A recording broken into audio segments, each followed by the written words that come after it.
An original story, narrated exclusively for Love Written in Silence. Lady Evelyn Ashmere stands at the edge of a garden wedding, her gloved hands trembling as she watches the man who once promised her forever pledge himself to another woman. The sun is too bright, the laughter too loud, and when a guest's cruel whisper reaches her ears, calling her presence a necessary spectacle, something inside her breaks. She turns and runs, her silk skirts catching on white chairs as tears stream down her face, blurring the rows of smiling guests into a watercolor of judgment. At the garden's edge, she collides with a man in dark formal dress, Dominic Rivington, Duke of Crestborne, the most powerful nobleman in the county, and he does not flinch, does not ask questions. He simply covers her with his cloak and leads her to his carriage with quiet authority, while the entire wedding party watches in stunned silence. In that single moment, Evelyn's ruin becomes something else entirely, a door opening into a world where power is not used to punish, but to protect. The carriage rattles over the countryside road, and Evelyn watches the hedgerows pass with a kind of numb detachment. She has been traveling since dawn, and every mile has felt like a descent into a past she thought she had escaped. The estate where Alistair will marry is only 2 miles ahead now. She can see the church spire rising above the trees, pale stone against a sky too blue for the occasion. She should not have come. She knows this. But the invitation arrived 6 weeks ago, written in Alistair's own hand, and the wording was careful, calculated. It would mean a great deal to see you there, Evelyn. A gesture of goodwill for the sake of the county. Translation: your presence will prove I have nothing to hide. Your silence will confirm my innocence. She rehearses composure. She has practiced it for years. The slight smile that suggests serenity. The posture that implies dignity. The careful blankness of expression that prevents anyone from seeing the guilt that lives beneath her ribs like a second heartbeat. Because she does feel guilty. Not for leaving Alistair. That was the only moral choice she could have made. But for the silence she chose afterward. For the young woman she could not protect.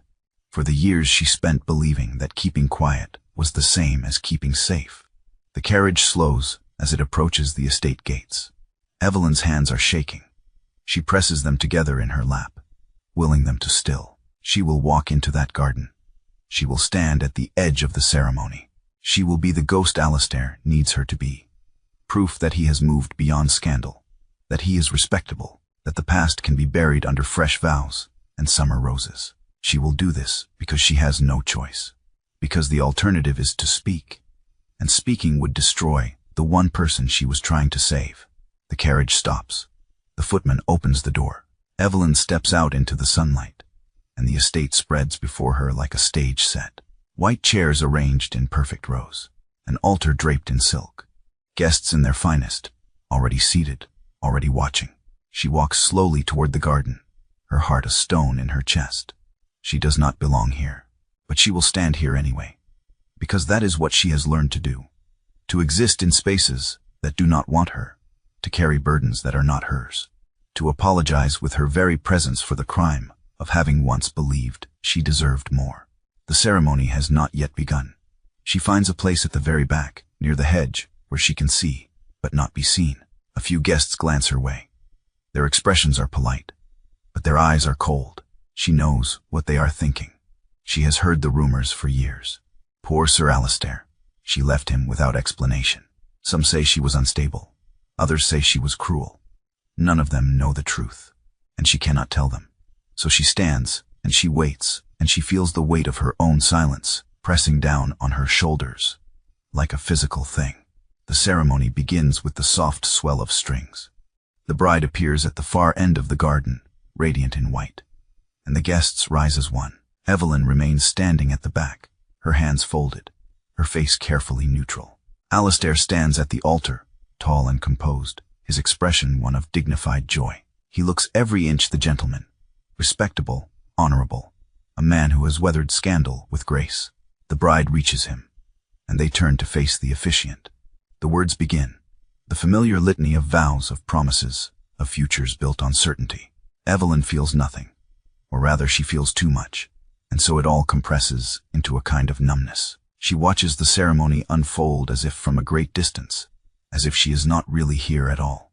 Then, during a pause in the vows, she hears it, a voice low and amused, from the row of chairs just ahead of her. Remarkable, isn't it, that she had the audacity to come? Another voice, equally low, equally pleased with itself. I suppose Alistair invited her. A kind of forgiveness, publicly displayed. It shows character, indeed, and it proves there was no real scandal. If there had been, she would not dare show her face. Evelyn's breath catches. She knows these men. Members of the county committee. Both of them. Men who have benefited from Alistair's patronage, who have praised his generosity, who have never once asked where the money actually goes. One of them continues, his voice dropping to a murmur she has to strain to hear. Once this is done, Alistair will have full control of the committee. No more questions, no more interference. The dispensary, the parish funds, all of it, properly managed. The other man chuckles. Properly managed. Yes, that is one way to put it. Something inside Evelyn snaps. Not loudly, not dramatically. Just a quiet, irrevocable fracture. She does not think. She simply moves. She turns away from the ceremony, away from the altar, away from the rows of seated guests. She walks quickly, her steps unsteady, and then she is running, her skirts catching on the edges of chairs, her breath coming in sharp gasps. She hears the murmur of confusion behind her, hears someone say her name, but she does not stop. She cannot stop. She runs through the garden, past the altar, past Alistair's startled face, past the bride's wide eyes. She runs until she reaches the edge of the garden, where the gravel path begins, and then she stumbles, her vision blurred with tears. She collides with something solid. A man. She gasps, tries to pull away, but a hand steadies her, firm but not rough. "Forgive me," she chokes out, her voice breaking. The man does not speak. He simply removes his cloak, dark, heavy, expensive, and drapes it over her shoulders, covering her trembling frame. Then he turns, and with one hand lightly at her elbow, he guides her toward a waiting carriage. Evelyn does not resist. She cannot. She is crying too hard, her breath coming in ragged sobs, and she does not even know who this man is. She only knows that he is not asking questions. He is not demanding explanations. He is simply leading her away from the garden, away from the eyes, away from the ceremony that was supposed to be her final humiliation. The carriage door opens. He helps her inside. She collapses onto the seat, her hands covering her face, and she hears the door close softly. The carriage begins to move. It is only then, as her breathing begins to slow, that she looks up and sees the man sitting across from her. He is older than Alistair, perhaps in his early 40s, with dark hair touched with gray at the temples. His face is angular, composed, and his eyes are steady, not pitying, not curious, just steady. "You are safe," he says quietly. That is all that matters. Evelyn stares at him, her mind struggling to catch up. She knows this man. Everyone in the county knows him. Dominic Rivington, Duke of Crestborne, the most powerful nobleman in the region. A man whose word can shape policy, whose patronage can make or break a family. And he has just taken her away from Alistair's wedding, in full view of the entire county. She opens her mouth to speak, but no words come. She can only sit there, wrapped in his cloak, and feel the weight of what has just happened settle over her, like a shroud. Crestborne House rises before them as the carriage turns through the gates, stone and ivy, tall windows reflecting the late afternoon light. Evelyn has never been here before. She has seen it from a distance, of course, as everyone has. But to pass through these gates, to enter this house, feels like stepping into another world. Entirely. The carriage stops. The Duke descends first, then offers his hand. Evelyn takes it, her legs unsteady beneath her. A servant appears, and the Duke speaks to him in a low voice. The servant nods and disappears into the house. "Come," the Duke says, and he leads her inside. The entrance hall is vast and quiet. No crowds, no noise, just the soft echo of their footsteps on marble. Evelyn follows him through a corridor, up a staircase, and into a sitting room with a fire already burning in the hearth. The warmth is immediate, enveloping. "Sit," he says, gesturing to a chair near the fire. Evelyn sits. She is still wearing his cloak. She realizes this suddenly and begins to remove it. But he raises a hand. "Keep it. You are cold." She is. She had not noticed until now, but she is shaking, her hands icy despite the fire. The Duke moves to a side table and pours a glass of brandy. He brings it to her, pressing it gently into her hands. Drink, slowly. She obeys. The brandy burns, but it steadies her. She takes another sip, then sets the glass down on the table beside her. The Duke does not sit. He stands near the fire, his hands clasped behind his back, his expression thoughtful. "You do not have to explain," he says after a moment. "Not now, not ever, if you do not wish to." Evelyn looks up at him, startled. "Your Grace, you were in distress. I intervened. That is all that needs to be said. But people will talk. People always talk." His tone is calm, matter of fact. It does not change what is right. Evelyn stares at him. She does not know what to say. She has spent years navigating a world where every action is calculated, where every gesture is weighed against reputation. And here is a man who seems entirely unbothered by the consequences of his kindness. "I will arrange a room for you," he continues. "You may stay as long as you need. There are no conditions. You are not a prisoner, nor are you obligated to me in any way. If you wish to leave tomorrow, a carriage will be provided. If you wish to stay longer, you are welcome." Evelyn's throat tightens. "Why are you doing this?" He meets her gaze, and for the first time she sees something in his eyes that is not composure or authority. It is something quieter, something almost sad, because no one should have to run alone, he says simply. That night, Evelyn lies in a bed that is not hers, in a house that is not hers, and she allows herself to weep, not for Alistair, not for the wedding, but for the years she has spent apologizing for her own existence, for the silence she has carried, for the guilt that has lived in her chest like a wound that never heals. She weeps until there are no more tears. And then in the quiet that follows, she feels something she has not felt in a very long time. Relief. 3 days pass in a kind of suspended stillness. Evelyn remains at Crestborne House, not because she is trapped, but because she does not yet know where else to go. The Duke does not press her. He appears at meals, polite and distant, and otherwise leaves her to herself. She spends her days in the library, reading books she does not absorb, staring out windows at gardens she does not see. On the 4th morning, he finds her in the morning room, where she is sitting with a cup of tea she has not touched. "I am visiting the dispensary this afternoon," he says. "It is part of my responsibilities as patron. I wondered if you might accompany me." Evelyn looks up, surprised. "The dispensary?" "Yes. It serves the rural villages on the estate's edge. I make regular inspections." He pauses. "I thought you might find it of interest." She does not know why he is asking her, but she finds herself nodding. "I would be glad to." They travel by carriage, the road winding through fields and small cottages. The Duke is quiet during the journey, his gaze turned toward the window. Evelyn watches him, trying to understand this man who has offered her refuge without asking for anything in return. The dispensary is a low stone building, set back from the road. As they approach, Evelyn sees a small crowd gathered outside, mothers with children, elderly men and women, a few laborers in worn coats. They look cold. They look tired. The Duke descends from the carriage, and Evelyn follows. A woman in a nurse's apron appears in the doorway, elderly, her face lined with years of hard work. "Your Grace," she says, curtsying. "We were not expecting you today." "I know, Mrs. Croft. Forgive the intrusion. I wanted to see how you are managing." Mrs. Croft's expression tightens, just slightly. "Managing, Your Grace, as best we can." The Duke nods and enters the building. Evelyn follows, and what she sees stops her in her tracks. The shelves are nearly empty. A few jars of salve, a handful of bandages, a single sack of grain. The fire in the small hearth is barely more than embers. The room is cold, bitterly cold, and the people waiting inside are huddled together for warmth. Mrs. Croft sees Evelyn's expression and offers a tight smile. "We make do, my lady." "Where are the supplies?" the Duke asks, his voice carefully controlled. "We were told there was a delay, Your Grace. The committee said the funds were allocated, but the deliveries have not arrived. It has been 3 weeks now." The Duke's jaw tightens. He walks to the shelves, examining them with a scrutiny that is almost clinical. Then he turns to Mrs. Croft. 3 weeks, and no explanation. "None, Your Grace."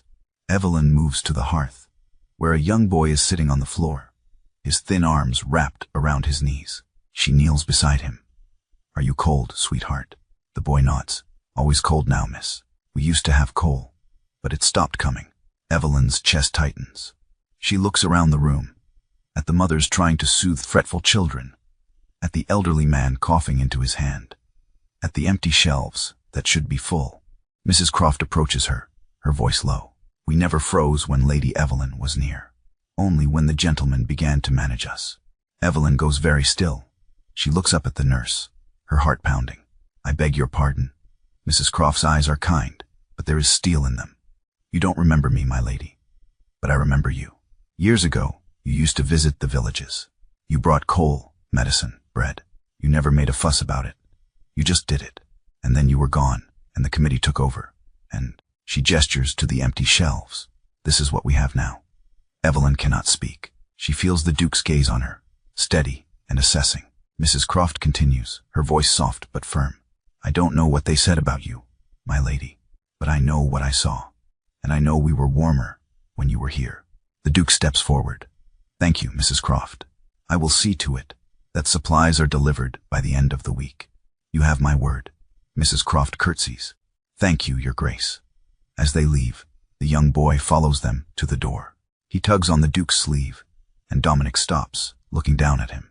Yes, the boy glances at Evelyn, then back at the Duke. Sir, if she is wicked, why does she keep us warm? The Duke does not answer. He cannot. He simply places a hand on the boy's head, a brief, gentle gesture, and then he leads Evelyn back to the carriage. They ride in silence for a long time. Finally, the Duke speaks. You were the one managing the dispensary. It is not a question. Evelyn nods slowly. Not officially, but yes, I used my own funds, my own connections. I did not want recognition. I only wanted to help. And when you left Alistair, he took control of the committee. He took credit for the work I had done. And then, she stops, her voice breaking. And then he let it all fall apart. The Duke's expression is unreadable, but his voice when he speaks is very quiet. I am beginning to understand. The following week, the Duke attends a meeting of the county committee. Evelyn does not go with him. She waits at Crestborne House, pacing the library, her mind churning. When he returns, his expression is grim. They have suspended further funding to the dispensary, he says without preamble, pending a review. Evelyn's heart sinks. A review of what? Of the appropriateness of my associations. He says the word with distaste. They claim that my connection to you undermines the committee's moral authority. Evelyn closes her eyes. This is my fault. No, his voice is sharp. This is their cowardice. But the damage is done. Over the next few days, Evelyn hears the reports. No coal delivery. No medicine. No bread for the poorest families. The dispensary is running on fumes, and the people are suffering. She cannot bear it. She cannot sit in this beautiful house, warm and safe, while children freeze because of her. One evening, she slips out of Crestborne House without telling anyone. She walks to the village, to the small shop where she once purchased supplies. The shopkeeper recognizes her, his expression wary. Lady Evelyn, I need coal, she says quietly, and medicine, as much as you can provide. I don't know if I should. She places her mother's pendant on the counter. It is the last piece of jewelry she owns, the last thing of value she has left. Please. The shopkeeper stares at the pendant, then at her. Finally, he nods. I'll have it delivered by morning. Evelyn returns to Crestborne House before dawn. She does not tell the Duke what she has done. She simply goes to her room and sits by the window, watching the sun rise over the gardens. But the Duke finds out. Of course he does. A week later, he confronts her in the library, his expression a mixture of frustration and something softer. You sold your mother's pendant. Evelyn does not deny it. They needed coal. You should have told me. I would have provided. I know. She meets his gaze. But it was not your burden to carry. It was mine. He is silent for a long moment. Then he speaks, his voice carefully measured. I have been thinking. There is a way to resolve this. I can initiate a formal inquiry into the committee's management of funds. I can use my position to restore your name, to make it clear that you were not the villain they have painted you to be. Evelyn listens, her heart sinking. It would be managed through my office. He continues. Discreet, but effective. You would be protected. Your reputation would be restored. The dispensary would be funded properly. It is the logical solution. He is offering her everything. Safety, vindication, justice. But as she listens, she realizes what he is also offering. Control. Not malicious control, not cruel control, but control nonetheless. He is trying to solve her, to fix her, to manage her life with the same efficiency he brings to everything else. And she cannot accept that. "Thank you," she says softly. But no, he stares at her. "Evelyn, I cannot be protected as a cause, Your Grace. I cannot be a problem you solve with documents and inquiries. I need to be seen as a person who makes her own choices, even if those choices are difficult. You are being stubborn, perhaps." She stands, her hands steady. "But I am also being honest, and I think you deserve honesty." That night she packs her few belongings. She writes a note, brief and clear. "I cannot be protected as a cause. Forgive me." She leaves before dawn, slipping out of Crestborne House as quietly as she arrived. Dominic finds the note at breakfast. He reads it once, then again, and then he sets it down very carefully on the table. He does not chase after her. He knows that would be the worst thing he could do. She left because he tried to control her, even with the best of intentions. Chasing her would only prove her point. Instead, he sits in his study and stares at the empty chair across from him, the one she used to occupy during their quiet evenings. And he feels for the first time in years the coldness of his own order. He has spent his life wielding power with precision. Justice, efficiency, control. These have been his tools. But Evelyn has shown him that power, even when used justly, can become a cage. He does not know how to fix this. He does not know how to love without managing, how to protect without controlling, but he knows he must try. He begins with the ledgers. He pulls every record the committee has kept for the past 5 years. He cross-references invoices, delivery receipts, fund allocations. He works through the night, his eyes burning, his mind sharp, and he finds it. The pattern is subtle, but it is there. Funds allocated for coal that was never purchased. Medicine ordered, but never delivered. Bread paid for, but never distributed. The money went somewhere, but not to the people who needed it. He speaks to tradesmen quietly. He speaks to servants. He speaks to the people who actually do the work of mercy, the ones who see what happens when charity becomes a performance. And slowly, piece by piece, the truth emerges. Alistair has been using the committee as a personal fund, skimming money, inflating costs, taking credit for work he never did. And Evelyn was cast out to protect that lie. Dominic sits in his study, the ledgers spread before him, and he feels something he has not felt in a very long time. Rage. Not the cold, calculated anger he uses in political battles, but something hotter, something more human. Evelyn was right. She was always right, and he tried to solve her instead of believing her. He will not make that mistake again. The letter arrives on a grey afternoon. It is addressed to Sir Alistair Pembroke, and it is signed by the Duke of Crestborne. It is brief, formal, and devastating. "You are summoned to Crestborne House to account for discrepancies in the county committees. Financial records. Attendance is not optional." Alistair arrives 2 days later, accompanied by 2 members of the committee. They are shown into the Duke's estate office, a room Alistair has never seen before, a room that feels more like a courtroom than a study. The Duke is seated behind his desk, his expression unreadable. The ledgers are spread before him. "Sit," the Duke says. They sit, and then the door opens. Evelyn enters. Alistair goes pale. What is she doing here? "Lady Evelyn has been invited," the Duke says calmly. "As have you."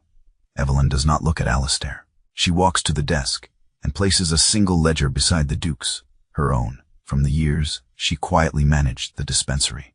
She does not speak. She simply opens it to a marked page. The Duke gestures to the committee members. "Gentlemen, I have reviewed the accounts you submitted for the past 5 years. I have also reviewed the actual costs of coal, medicine, and bread, as reported by the tradesmen who supply them. There is a discrepancy." One of the committee members shifts uncomfortably. "Your Grace, these matters are complex." "They are not complex." The Duke's voice is cold. "They are simple. Money was allocated. Goods were not delivered. Where did it go?" Silence. Evelyn speaks, her voice quiet but clear. "I kept records. Every purchase I made, every delivery I arranged. The costs are here. They are lower than what the committee reported. Significantly lower." Alistair's jaw tightens. "This is absurd. You are taking the word of a disgraced woman over the committee's official records. I am taking the word of tradesmen nurses and mothers, the Duke says. And I am taking the evidence of empty shelves and freezing children. Your records do not match reality, Sir Alistair, and I want to know why. Alistair stands, his face flushed. You have no authority to. I have every authority. The Duke's voice is quiet, but it cuts through the room like a blade. I am the patron of this committee, and I am withdrawing that patronage effective immediately, pending a full accounting. The room goes silent. Alistair stares at the Duke, his mouth opening and closing, but no words come. Evelyn does not gloat. She feels only exhaustion, and beneath it, the faintest pulse of relief. The Duke continues, his tone measured. You will provide a full account of every fund allocated over the past 5 years. You will do so within the month. If you cannot, or will not, the matter will be referred to the magistrate. Alistair's face is ashen. He looks at Evelyn, and for the first time she sees something in his eyes that is not arrogance or cruelty. It is fear. You have destroyed me, he whispers. No, Evelyn says softly. You destroyed yourself. I only chose not to be destroyed with you. Alistair leaves without another word. The committee members follow, their expressions grim. When the door closes, Evelyn sinks into a chair, her hands trembling. The Duke moves to her side, kneeling so that they are at eye level. You were right, he says quietly. I tried to manage you. I tried to solve you. I am sorry. Evelyn looks at him, her eyes bright with unshed tears. You believed me. In the end, you believed me. That is enough. He takes her hand gently. It is not enough, but it is a beginning. In the days that follow, the county does not erupt. It shifts quietly, like a landscape after a long winter. Alistair withdraws from public life. The committee is restructured. The dispensary receives the supplies it needs: coal, medicine, bread, and the people begin to trust again. Evelyn does not return to society as a celebrated figure. She does not want that. She simply begins to live without hiding. She visits the dispensary regularly. She speaks to the mothers, the nurses, the children. She does the work she has always done, but now she does it without shame. One evening, the Duke finds her in the library. She is reading by the fire, a blanket draped over her lap. He stands in the doorway for a moment, watching her, and she looks up and smiles. Join me. He sits in the chair across from her. For a while, they are silent, the fire crackling softly between them. Finally, he speaks. I have spent my life believing that justice was enough, that if I acted fairly, if I wielded power responsibly, that would be sufficient. He pauses. But you have shown me that mercy requires courage I did not know I lacked. Evelyn sets her book aside. And you have shown me that I do not have to earn the right to exist. He reaches across the space between them and takes her hand, not to claim it, just to hold it. I do not know what comes next, he says quietly, but I would like to find out, with you. She nods, her throat tight. I would like that too. Later, as the evening deepens, he leads her outside. The air is cool, the sky beginning to darken. He walks her to the main pathway through the garden, the one that has been closed for years, kept shuttered to avoid curious eyes. But tonight it is open, and at its entrance, a lamp burns steadily in the twilight. Evelyn stops, staring at the light. You opened it. Yes. He turns to her, his expression serious. You may come and go as you please. This is not a cage. It is a home, but only if you choose it. She looks at the lamp, at the open path, at him, and she feels something she has not felt in years. Freedom. Then I will stay, she says softly. He smiles, a rare, genuine smile that transforms his face. Good. They walk the path together, side by side, the lamp casting long shadows on the gravel. It is not a declaration of passion. It is not a grand romantic gesture. It is something quieter, something deeper. It is a commitment. To build something together, to live without shame, to love without ownership.